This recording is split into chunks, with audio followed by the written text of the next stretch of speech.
We are off to Salatiga. Pardon my voice, lagi serak suaraku. Karena pas lagi jalan menuju Salatiga dan Semarang, suaraku memang lagi ancur banget. Makanya kita kombinasikan dengan voice overku aja.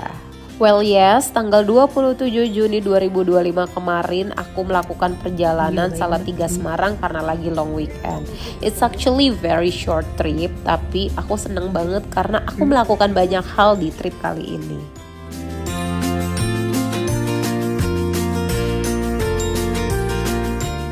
Perjalanan dilakukan jam 3 pagi dengan paguyuban Cimpedak seperti baju yang tadi kalian udah lihat. Jadi aku jalan berempat dengan closest friend yang ternyata rumahnya itu satu daerah, makanya kita bikin paguyuban sendiri.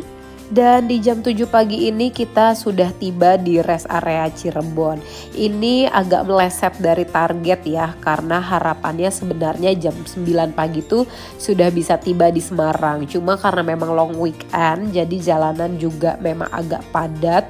Makanya di jam 7 pagi ini kita baru sampai di Cirebon.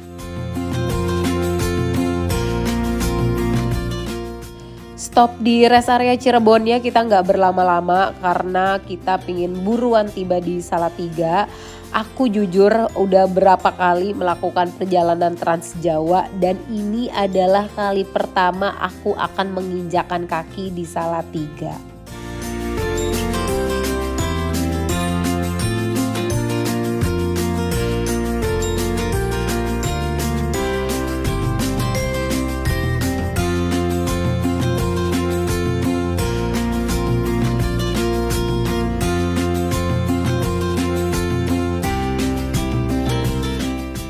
Dan akhirnya di pukul 10.30 pagi tiba juga nih kami di Salatiga. We skip the breakfast karena kita juga udah banyak nyemil selama perjalanan. Jadi kita langsung menuju destinasi pertama yang seru banget karena aku belum pernah melakukan kegiatan ini. Kegiatan pertama kita di Salatiga adalah poteri. Jadi memang karena kita cuma punya 1 hari aja nih to explore Salatiga. Sebelum ke Salatiga memang kita udah lihat-lihat dulu nih ada kegiatan seru apa yang bisa kita lakukan. Salah satunya yang banyak direkomendasikan oleh warganet adalah poteri di Naruna Pottery Place.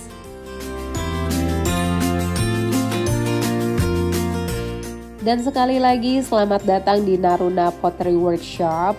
Di sini tuh ada beberapa pilihan workshop yang bisa kamu pilih ya paketannya. Ada yang manual pottery, itu yang kami pilih juga yang harganya 125.000. Atau ada juga yang lebih tinggi sedikit harganya, itu yang bisa pakai alat yang diputer-puter yang kayak di filmnya Ghost. Sedikit informasi tambahan buat teman-teman juga yang tertarik untuk melakukan pottery di Naruna Workshop. Di sini tuh tempatnya lumayan rame banget yang booking, jadi usahakan kalian hadir on time. Karena kalau kalian telat sedikit aja itu pasti akan bentrok sama yang booking di jam selanjutnya. Terus buat teman-teman yang newbie yang belum pernah bikin pottery, tenang aja, akan didampingi, dijelasin dari awal sampai akhir banget. Karena tim dari Naruna nih ramah-ramah banget. Misalnya aja ini ya, jadi tumpuk kayak gini. Jadi dia tuh kayak sisinya tuh sama besar. Oh, nanti baru dibentuk. Iya, baru dikeatasin gitu. Oke. Nanti lebarnya mau seberapa terserah. Nah bawahnya ini dikasih kayak tatakan dulu. Kayak misalnya bulat ya, ini misalnya bulat ya. Pokoknya kalau membuat wadah kayak gitu. Enggak, ini buat kakaknya aja, buat bowl. Soalnya kan bowl kan naik gitu kan ke atas. Kalau pakai pijit tuh ke atas tuh agak susah. Kalian tadi ajarin. Ya, nih Maunya gini. bikin apa? Jadi gini nih. Gepek dong tadi. Apa? Gepek. Iya, ini untuk alasnya. Jadi gini, nanti ditempelin aja. Oke. Gini. Jadi dia sisinya tuh sama tebelnya. Oke. Gitu. Ke atas. Sip. Aku bikin Terserah. itu dulu Iya, ya. terserah mau gedenya seberapa. Oke. Oke. Kalau mau bikin gelas, misalnya kayak dibagi dulu yang kecil untuk hiasannya. Terserah butuhnya banyak atau enggak. Kalau semakin banyak hiasannya, berarti gelasnya semakin kecil. Oke. Jadi saya segini ya. Saya buat kayak bentuk kentang gitu. Kentang. Terus dilubangin tengahnya kayak gini.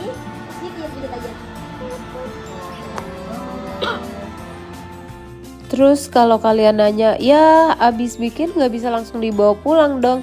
Ya bisa aja sih, tapi dengan kondisi setengah jadi. Karena kan untuk membuat sebuah mangkok ataupun cangkir dari tanah liat itu harus melalui berbagai proses. Dikeringin dulu, dibakar dulu gitu kan. Nah jadi setelah kita selesai nih membuat karya seni versi kita harus tulis nama kita di dalam karyanya nih, di mangkoknya atau di gelasnya. Kemudian nanti sama mereka akan ditanya kalian mau warna apa. Terus nanti penyelesaiannya itu akan dilakukan oleh Naruna dan nanti tepat setelah sebulan akan dikirimkan ke alamat rumah kita. Setelah bolak-balik lihat inspirasi Pinterest, akhirnya jadi juga nih matcha bowl versi aku. Bukan cuma workshop, di Naruna juga menawarkan ini tuh pottery shopnya. Jadi memang karya-karya yang sudah jadi gitu. Ada gelas, ada mangkok, pokoknya macam-macam yang memang terbuat dari tanah liat dan sudah ready to use nih, dengan berbagai model dan berbagai warna. Ini tuh aku agak surprise karena pilihannya tuh memang banyak banget, dari mulai mug, gelas, piring-piring, mangkok-mangkok, kemudian ada juga teapot gitu, tea set, itu ada semua. Jadi memang seru banget buat teman-teman yang suka nih minum kopi atau teh dengan gelas-gelas lucu gitu ya yang terbuat dari tanah liat. Kalian bisa belanja di sini dengan harga yang sangat terjangkau.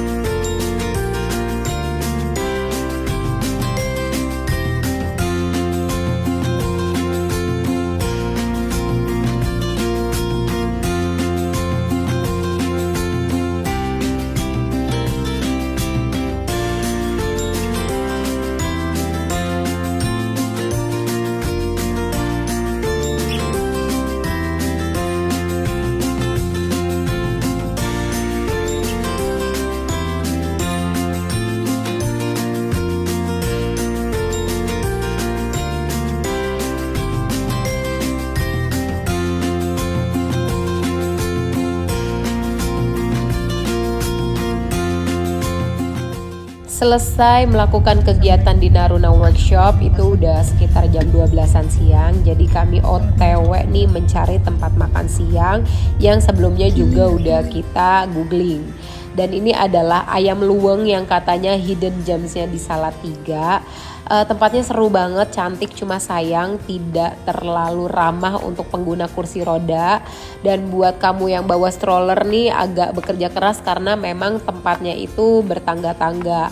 Tapi kalau kalian bisa menyempatkan waktu ke sini, silahkan datang ke sini karena tempatnya tuh cantik banget, Jawa banget.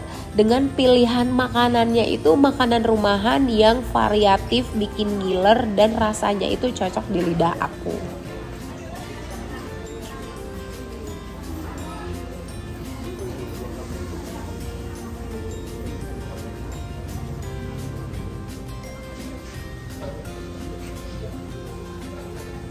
Bisa dilihat sendiri ya berbagai pilihan makanan yang ditawarkan di ayam luweng, plus harganya juga jadi sangat affordable.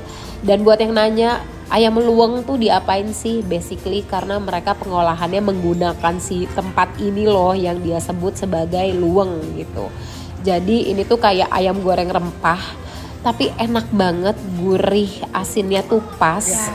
Terus sambalnya juga enak. Nah ini dia tampilannya, dan berbagai rempah-rempah di atasnya tuh yang kalau diaduk di nasi tuh aduh ini tuh nggak bisa makan sedikit. Ayamnya juga nggak alot, mudah digigit, dan ada sayur-sayurannya nih yang enak banget juga. Dan disclaimer sedikit ya, kalau tadi aku tuh bilang makanan yang rasanya cocok di lidah aku, karena rasa makanan itu kan subjektif. Dan aku tuh bukan per-review makanan yang nge-review sampai ke bumbu-bumbunya. Buat aku kalau asin, manis, gurihnya pas tuh udah enak. Yang bumbunya berasa tuh buat aku udah enak. Jadi aku di sini tidak akan mereview sedetail-detailnya makanan. Tapi ayam luweng ini menurutku salah satu rekomendasi yang bisa kamu datangi ketika kamu ke Salatiga untuk menikmati makan siang.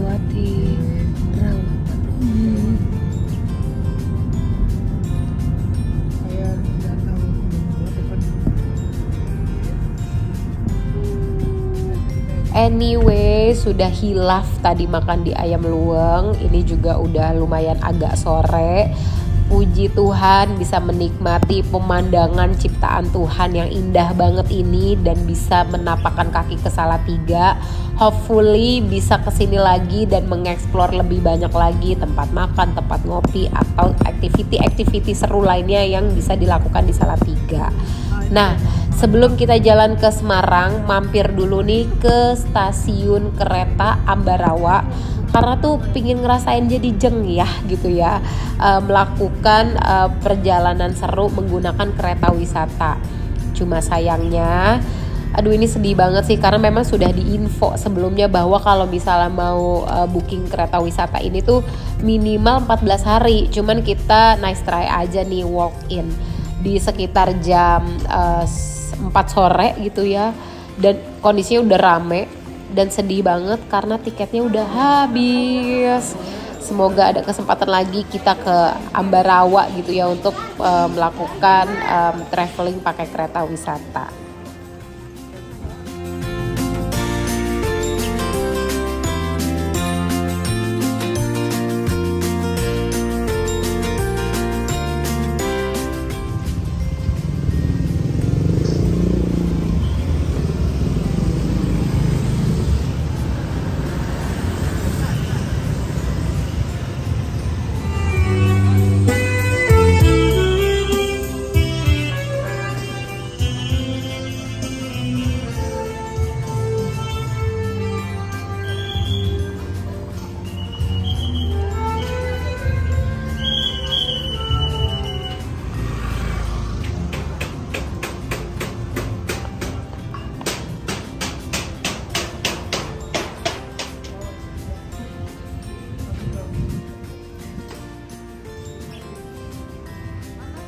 Sore hari sudah tiba di Semarang, nggak mungkin nggak ke Kota Lama. Dan karena suasana yang juga lagi enak banget nih sore-sore, udah makan kan tadi, pingin ngopi, mampirlah kita ke Teko Deko untuk menikmati secangkir kopi panas dan juga cemilan yang ditawarkan di Teko Deko.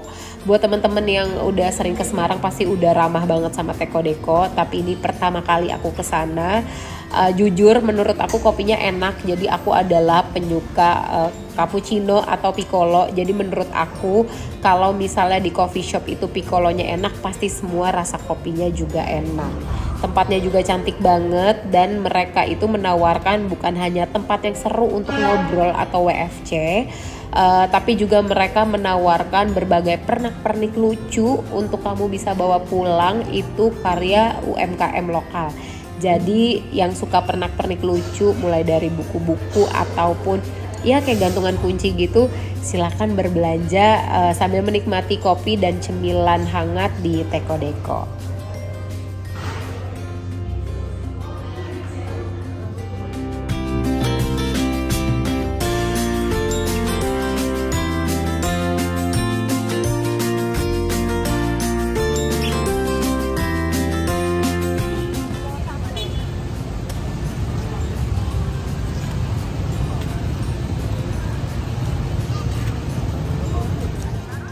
Udah menikmati suasana sore di Kota Lama yang rame banget karena memang banyak banget spot seru untuk foto-foto. Dan buat jalan kaki tuh bagus banget, kanan kirinya tuh cantik-cantik banget.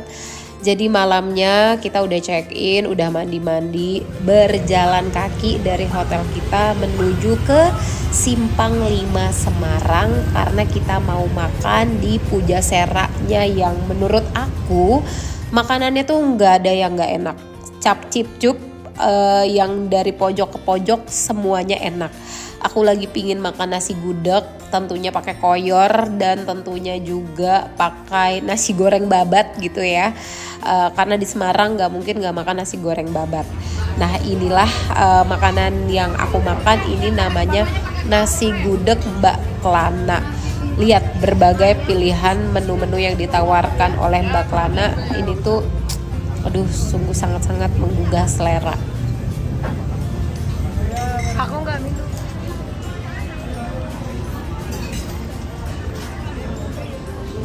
koyor dijual paketan atau dijual terpisah. Nah, karena aku udah nasi gudeg tanpa koyor, jadi aku beli koyor terpisah.